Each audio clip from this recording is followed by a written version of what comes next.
दोस्तों, आपने सुनहरी चिड़िया और जादू की छड़ी में पढ़ा और आगे की कहानी अब आपके सामने।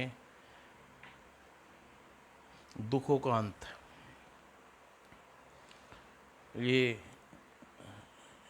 आगे की कहानी है सोने की चिड़िया और का भाग।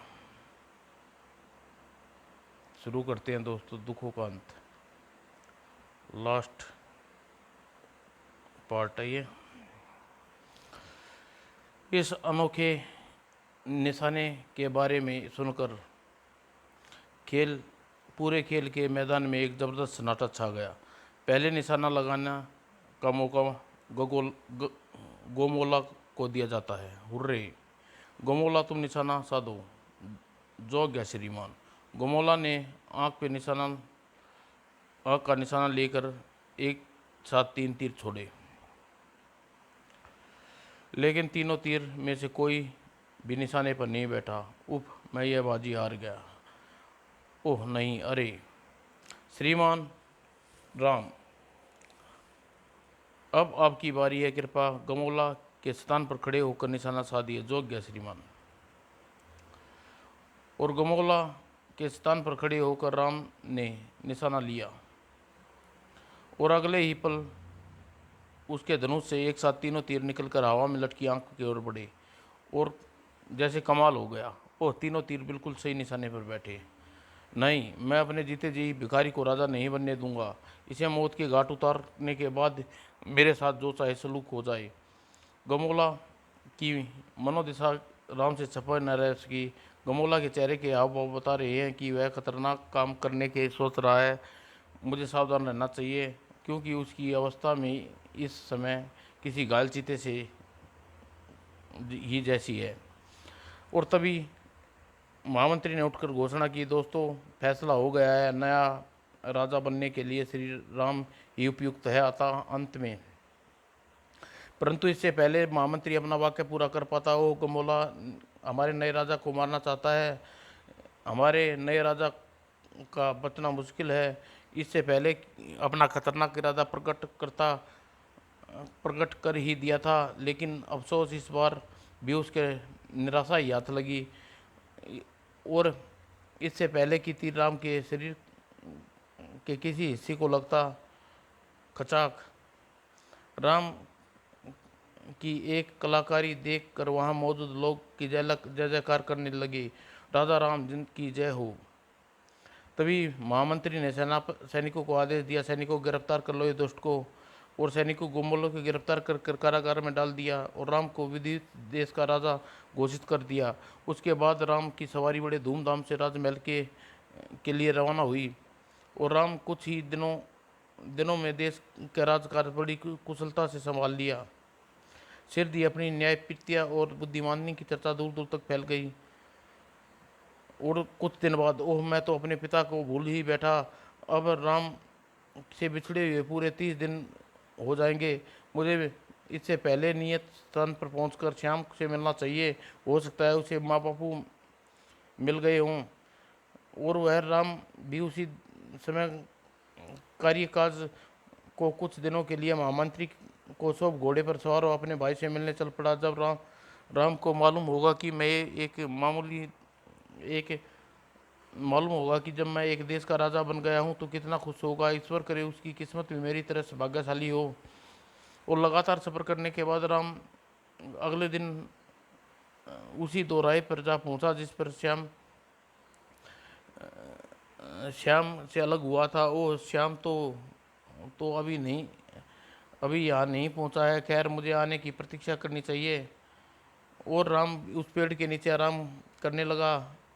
श्याम आने की प्रतीक्षा करने लगा। जब कई दिन बीत गए तो बीतने के पश्चात भी श्याम नहीं आया तो उदास हो गया। कहीं ऐसा तो नहीं श्याम एक माह बाद यहाँ मिलने की बात याद ही न रही हो। लेकिन वह इतना भुलक्कड़ तो नहीं। फिर भी उसे यहाँ न पहुँचने का कोई कारण हो सकता है। और फिर वह किसी विपत्ति में न फंस गया हो। जरूर यही बात है होगी। मुझे इस मार्ग पर चलकर तलाश करना चाहिए। हो सकता है शायद उसका पता मिल जाए। और वह राम घोड़े पर सवार होकर उस मार्ग पे आगे बढ़ लिया। मार्ग पर श्याम गया था। कई दिनों पश्चात वह श्याम इसी नगर में जा पहुंचा जहां एक माह पहले श्याम पहुंचा था, जहां 10 सरवाल अरे दुष्ट जादूगर का आतंक छाया हुआ था। वो यहाँ श्याम यहाँ आया था, लेकिन केवल नाम से ही उसके बारे में कौन बताएगा। कुछ सोचकर राम ने एक कागज पर श्याम का चित्र बनाया। हालांकि यह चित्र द्वारा इसे बड़े नगर में श्याम को कोई खोज निकालना कोई आसान काम नहीं है, लेकिन इसके अलावा कोई उपाय भी नहीं है। उसने एक राहगीर को टोका, अरे बाबा, क्या इस व्यक्ति के बारे में कुछ बता सकते हो? बूढ़े ने चित्र देखते ही एकदम बोला, अरे यह चित्र तो हमारे महाराज बहादुर दामाद श्याम का है। पर किंतु तुम्हें इससे क्या संबंध? तुम इसके बारे में क्यों पूछ रहे हो? वो मेरा सगा भाई है बाबा। फिर राम ने बूढ़े श्याम से बिछड़े की कहानी बताते हुए कहा, आप बहुत बहुत धन्यवाद बाबा, मुझे मेरे भाई के बारे में बता सकते हैं इस समय मेरा भाई कहाँ मिलेगा? वो आजकल राजमहल में रहते हैं, लेकिन सुना है काफ़ी दिनों से शिकार पर गए हुए हैं, अभी तक वापस नहीं लौटे। क्या मतलब? बेटा, असल बात तो राजमहल पहुंचकर मालूम होगी, लेकिन आजकल पूरे नगर में दामाद जी के इतने दिनों से वापस न लौटने की चर्चाएं हैं। कुछ लोग तो यहाँ तक कि भी कह रहे हैं राजकुमार कहीं विपत्ति में न फंस गए हों। नहीं नहीं, ऐसा नहीं हो सकता, मेरा भाई को कुछ नहीं हो सकता। राम को दुखी होते देख बूढ़े ने दिलासा देते हुए सहानुभूति के भरे स्वर में बोला, धैर्य रखो बेटा, इस पर एक साथ यह खबर झूठ हो। तुम सीधे राजमहल पहुंचो, महाराज से मिलो, हो सकता है तुम्हें तुम्हारे तुम्हारे लिए कोई अच्छी खबर मिल जाए। ठीक है, मैं इसी समय जाकर महाराज से मिलता हूँ। आपका बहुत बहुत धन्यवाद बाबा। राम तुरंत ही राजा से मिलने के लिए राजमहल की ओर चल पड़ा, जहाँ यह जानकर उसे खुशी हुई कि उसका भाई एक शैतान राजा का दामाद है। वहाँ दूसरे यह जानकर अत्यंत दुख भी हुआ कि उसका भाई कई दिनों से लापता है। हे ईश्वर, यदि मेरे भाई की किसी भी विपत्ति में है तो इसकी सुरक्षा करना। कुछ देर बाद महाराज राजमहल में, महाराज की जय हो। महाराज, यह व्यक्ति अपने कुंवर का बड़ा भाई बताता है। ओह नौजवान, क्या तुम सचमुच हमारे दामाद के भाई हो? हाँ महाराज, प्रणाम। प्रणाम के तौर पर मेरे भाई ने एक गुप्त निशानी पर भाई की एक गुप्त निशानी मैं बता सकता हूँ। उसके बारे में मेरे माता पिता और केवल आपकी बेटी जानती होगी। राम की बात सुनकर राजकुमारी चौंकी। यदि ऐसी बात है तो बताओ, कौन सी गुप्त निशानी, क्या है? मेरे भाई की पीठ पर त्रिशूल जैसी एक लाल मस्सा है। वाह, बिल्कुल सत्य कहा आपने। राजकुमारी ने तुरंत सिंहासन से उठकर अपने जेठ के पैर छुए। अखंड सौभाग्यवती रो बहू। और राजा रानी ने उसका बहुत आदर सत्कार किया। हमें खुशी है बेटा कि तुम हमारे यहाँ पधारे। दामाद जी होते तो तुम्हें देखकर खुश होते, लेकिन अफसोस आज मैं शिकार पर गए उन्हें 15 दिन हो गए हैं, लेकिन अभी तक महल में नहीं लौटे। महाराज, क्या बता सकते हैं श्याम अक्सर की शिकार पर कौन कौन से जंगल में जाता था? उत्तर के जंगलों में शिकार की बहुतता है, अतः उत्तर के घने जंगलों में ही उसे बहुत पसंद थे। आप चिंता न करें महाराज, मैं बहुत जल्दी ही खोज कर आपके पास ले आऊँगा। अगले दिन आज्ञा दीजिए महाराज, और ईश्वर ने प्रार्थना कीजिए कि मैं अपने भाई को सिर ढूंढने में सफल हो सकूं। हे ईश्वर, तुम्हारी सफलता की प्रार्थना करेंगे बेटे, लेकिन अच्छा होता तुम अपने साथ बहादुर सैनिकों को भी ले जाते। सैनिकों की कोई ज़रूरत नहीं है महाराज, हर खतरे से निपटने के लिए स्वयं हूँ। बस मुझे आपका और रानी जी का आशीर्वाद चाहिए। जाओ बेटा, हमारी आशीर्वाद तुम्हारे साथ रहेगा। और राजा रानी के आशीर्वाद लेकर राम अपने घोड़े पर सवार होकर उत्तर दिशा के घने जंगलों की ओर चल पड़ा।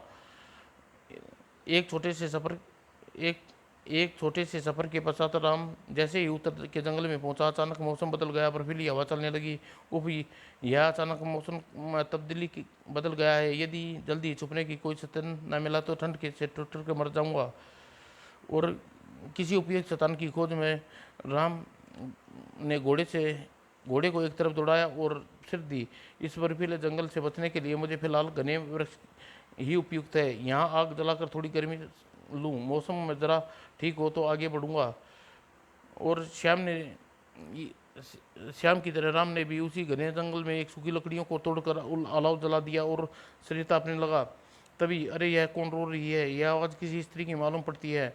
राम ने रोने वाले की तलाश में इधर उधर नजरें दौड़ाई, लेकिन आसपास कोई दूर दूर तक कोई दिखाई नहीं दिया। जब उस स्त्री को रोने की आवाज़ बराबर उसके कानों में पड़ रही थी, समझ में नहीं आ रहा रोने वाली स्त्री किस दिशा में है। अचानक उसकी दृष्टि ऊपर गई। अरे माई, तुम कौन हो और इसी ऊंची डाल पर बैठी क्यों रो रही हो? नीचे उतरो बेटा। मैं किसी छड़ी मैं अपनी छड़ी की सहायता से नीचे उतर सकती हूँ। तो फिर ऊपर कैसे चढ़ी? तुम्हारी छड़ी कहाँ है?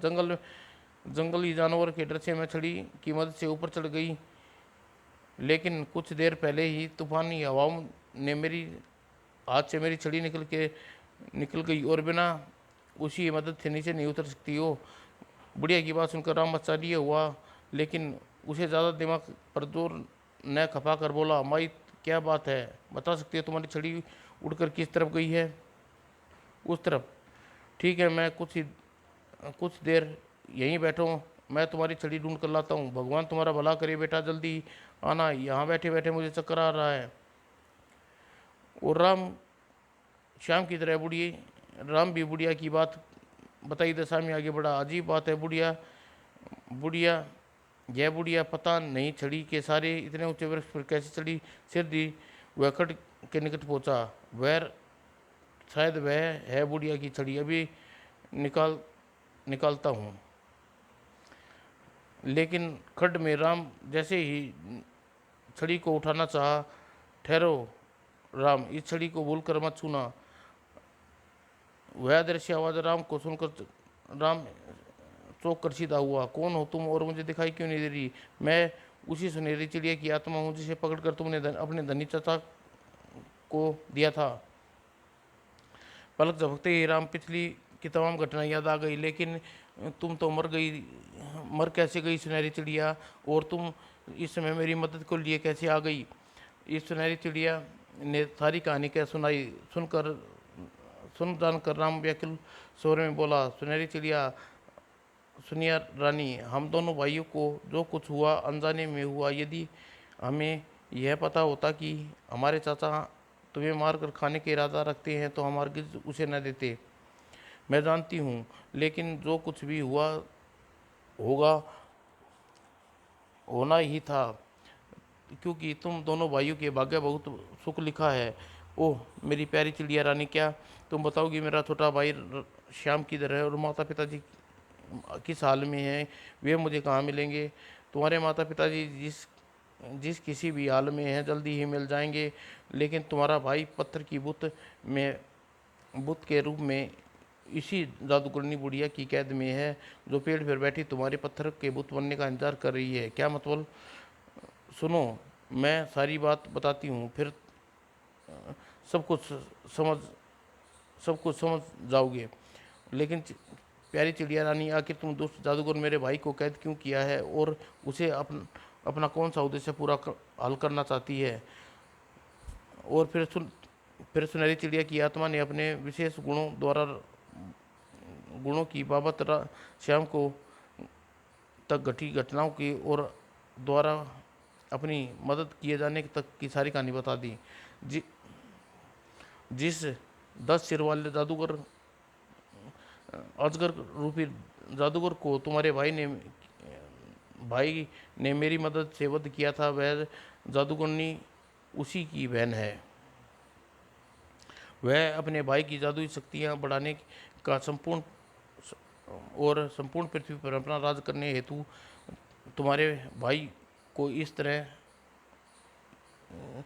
की तरह कई लोगों को पत्थर का बुत बनाकर अपनी कैद में कर चुकी है। लेकिन उसे यह मालूम नहीं कि उसका भाई मर चुका है और वह भी तुम्हारे ही भाई के हाथों। लेकिन यह तय है कि जब भी उसे इस बात का पता चलेगा, सर्वप्रथम तुम्हारे भाई को जिंदा चबा जाएगी। और ओह, तो क्या तुम मेरे भाई को आज़ाद कराने में मेरी मदद नहीं करोगी प्यारी चिड़ी रानी? ज़रूर करूँगी, तभी तो मैं तुम्हारे पास आई हूँ। लेकिन तुम्हारे लिए यह मेरी आखिरी मदद होगी, सुनो। फिर चिड़िया रानी उसे बताने लगी। और सब कुछ सुनने के बाद राम, अच्छा राम, मेरा एक काम पूरा हुआ, अब मैं जाती हूँ। भविष्य में अब तुम्हारी या तुम्हारे श्याम की कोई मदद नहीं करूँगी। अलविदा प्यारी चिड़िया रानी, तुम्हारी यह उपकार मैं कभी नहीं भूलूंगा। उसके बाद चिड़िया रानी की आवाज़ नहीं आई और राम और खड्ड में सुनारी चिड़िया के कहे अनुसार खड़ा हो गया, जैसे पत्थर का बुत बन गया हो। और वह दुष्ट जादूगरनी अब आती ही होगी। अब मजा चखाऊंगा कि वह जीवन भर याद रखेगी। सिर दी, आह, वह मेरा शिकार फंस गया। अब जल्दी ही इसे अपनी ठिकाने ले चलूं। उसके बाद अपने बाद भैया की खबर करूंगी। और खड्ड में उतर कर बुढ़िया ने जैसे ही राम के निकट पहुंची तो चौंक पड़ी। अरे सारी ये छड़ी तो इसके हाथ में नहीं है, फिर भी यह कैसे पत्थर का बन गया? और तुरंत ही वह फिर उसने सोचा, शायद पत्थर का बुत बनने से के पश्चात छड़ी इसके हाथ से गिर गई। मुझे यह यहाँ से ले जाने में देर नहीं करनी चाहिए। हो सकता है कोई और भी इसके साथ हो। यदि यहाँ आ गया तो बड़ी गड़बड़ हो जाएगी।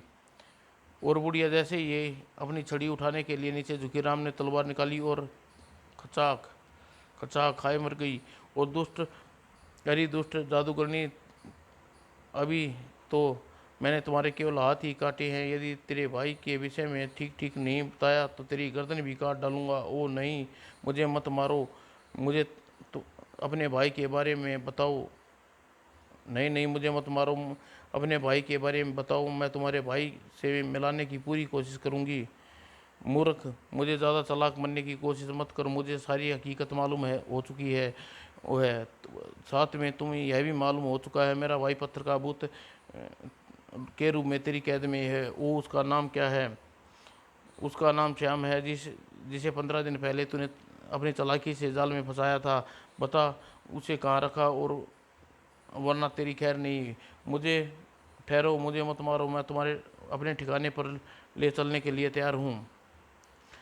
तो फिर चलो, और ध्यान रहे, तो यदि चालाकी करने की कोशिश की तो वरना पछताने का भी मौका नहीं मिलेगा। तुम दोनों दोनों मेरे हाथ कटे गए हैं, मैं भला क्या चालाकी करूंगी? जरा मेरी छड़ी उठाकर मेरी बगल में दबा दो, मैं जादुई छड़ी के बिना एक कदम भी आगे नहीं बढ़ा पाऊंगी। हा हा हा हा, तू अपनी बातों में नहीं आने वाला चालाक बुढ़िया। तू अच्छी तरह जानती है कि छड़ी छूते ही मैं पत्थर का बन जाऊंगा, लेकिन मेरी छड़ी तुम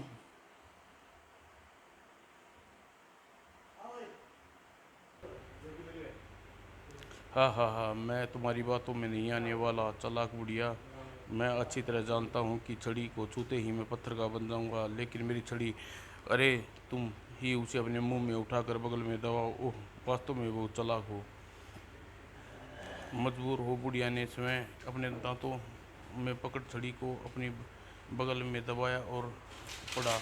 और उसके बाद वह राम को लेकर आकाश में उड़ चली, अपने घर की ओर चल पड़ी। उसके कुछ देर बाद, मुझे ये पहाड़ी के मध्य में मेरा निवास स्थान है, तब नीचे उतरो। और दोनों नीचे उतरे। शेर दी बुढ़िया उसे लेकर एक गुफा में प्रविष्ट हुई। तुम्हारा बहरा, तुम्हारा भाई, ओह श्याम, चलो जादूगरनी, मेरे भाई को जीवित करो, असली रूप में लाओ। उस मटके से अमृत जल रखा है, उसे अपने भाई पर छिड़क दो, वह अपने आप असली रूप में आ जाएगा।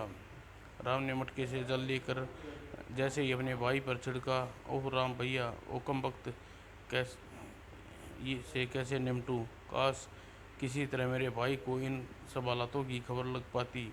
ओह मेरे भाई, अब कहाँ कहाँ है राम, हम कहाँ हैं और क्या हो रहा है न जाने। ऐसा लग रहा है जैसे मैं काफ़ी दिनों से गहरी नींद में सोया हूँ।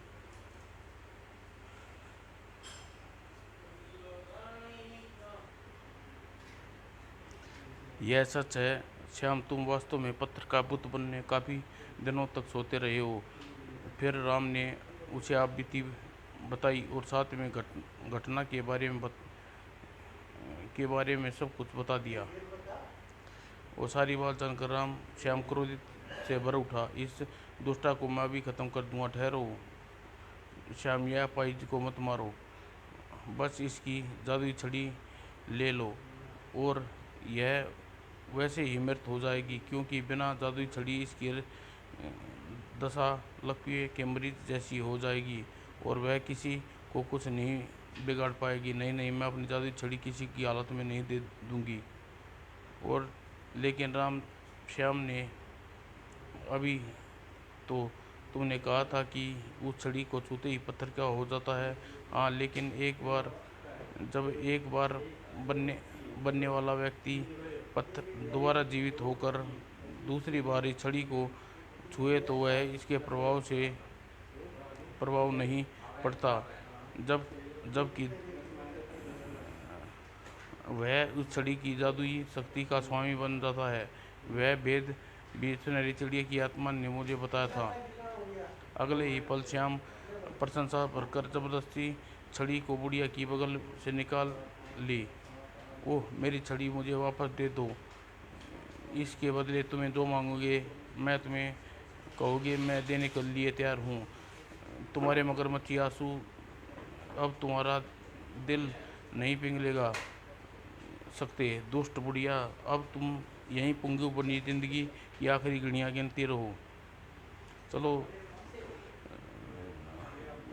चलो भैया, लेकिन मैं चाहता हूँ जाने से पहले इन पत्थर के लोगों को जीवित कर दिया जाए। ठीक कहा तुमने, मैं अभी उन पर मटके का जल छिड़क कर उन्हें जीवित कर देता हूँ। और मटके का जल बूतों पर छिड़कते ही जीवित हो गई। हाँ, मैं कहाँ हूँ, ओह ओह, हाँ, यह हमें क्या हुआ। राम ने उन्हें बताया कि वह दुष्ट बुढ़िया के बारे में सब कुछ बता दिया और फिर बोला, आप लोग अपने अपने घर जा सकते हैं। अब यह बुढ़िया आपको कुछ नहीं बिगाड़ सकती। हम आपके यह एहसान कभी नहीं भुला पाएंगे। राम भैया, आपका बहुत बहुत धन्यवाद। और फिर अगले पल विदा लेकर दोनों भाई जैसे ही जादुई छड़ी की सहायता से आकाश में उड़ गए। बुढ़िया चीखती चिल्लाती उनके पीछे दौड़ती रही। नाश बेटो, मेरी छड़ी मुझे दे दो, लौटा दो मेरे, वरना मेरा भाई के दुश्मन तुम्हें पताल से भी नहीं छोड़ेंगे। अरे दुष्टा, तेरी मरदूत, तेरा भाई भी अब इस दुनिया में हमारा कुछ नहीं बिगाड़ सकता। वह जिंदा होता वह तो कब का मेरे हाथों मारा जा चुका है। नहीं। तभी बुढ़िया के पैरों में एक पत्थर से टकराया और वह गहरी खाई थी। बुढ़िया किसी भी तरह अपने आप को उसमें गिरने से नहीं बचा सकी आई। और राम और श्याम सबसे पहले अपने ससुराल पहुंचे। उसने राजा रानी और श्याम की पत्नी बहुत खुश हुई। ओह बेटा, हमें खुशी है, तुमने न केवल हमारे दामाद को जीवित बचा लिया बल्कि देश की सीमा पर एक खतरनाक स्त्री को नसो नाबूद कर दिया। अब हमारी प्रजा किसी किस्म का कोई खतरा नहीं है। हम तुम्हारा यह एहसान कभी नहीं भूलेंगे। मेरी हार्दिक इच्छा है कि अपने भाई के साथ तुम भी यहाँ रहो और तुम्हें यहाँ किसी किस्म की तकलीफ नहीं होगी। आपके आपने यहाँ रहकर मुझे बहुत खुशी होती महाराज, लेकिन मेरे ऊपर अपनी प्रजा की देख रेख की जिम्मेवारी है, इसलिए मैं आपके यहाँ नहीं रुक सकता। प्रजा की देखभाल की जिम्मेवारी, मैं कुछ समझा नहीं। मैं सूर्य देश का वर्तमान राजा हूँ महाराज। और जब राम ने राजा रानी को अपने राजा बनने की बाबत बताया तो राजा रानी प्रशंसा से उसे सीने से लगा लिया। मेरे सूर्यद्वीप के राजा से मिलकर वास्तव में हार्दिक प्रशंसा हो रही है मुझे भी। मित्र, मुझे विश्वास है कि हमारे और आपके देश के संबंध हमेशा मैत्रीपूर्ण रहेंगे और दोनों देश मुसीबत में एक दूसरे की भरपूर मदद करेंगे। मैं आपके इस मित्रता पर विश्वास दिलाता हूँ महाराज। दोनों देश एक दूसरे के लिए ऐसी ऐसी योजनाएं बनाएंगे कि देश खुशहाली दिन दुगनी रात चुगनी चुगनी बढ़ोतरी बढ़ती हो जाएगी। कुछ ही दिनों कुछ दिनों में दोनों देश कुछ दिनों उस देश में बिताने के बाद राम राजा से विदा ली और श्याम अपनी पत्नी के साथ शाही रथ पर सवार होकर अपने दोनों सूर्यदेव की ओर सूर्यद्वीप की ओर रवाना हो चला।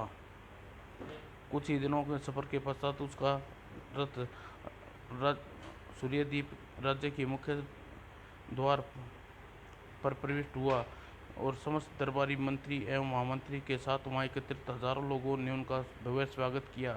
साथ साथ शायद पहले से उन्हें उनके आगमन की सूचना मिल गई थी। महाराज राम की जय।